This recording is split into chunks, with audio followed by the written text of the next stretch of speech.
अच्छा हाँ हो तड़पे आलाम पारल नादान परे उपास रोज है बोला पीते होले बीस के हम खीस में बने बर्दाश्त करो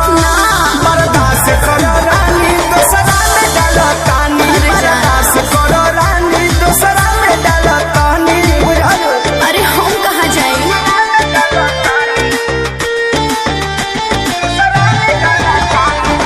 म्यूजिक बाय आर्या शर्मा।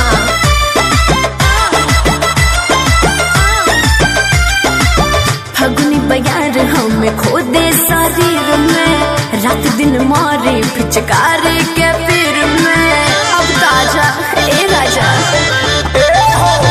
अभी हम बीजी बानी प्राइवेट में और इंतजार कनी आई बुलेट में बर्दाश्त नहीं खे हरे दे हम भाई लिटर खो जाता पानी बर्दाश्त करो रानी दूसरा में डालो तानी बर्दाश्त करो रानी दूसरा में डालो तानी। क्या बुझाई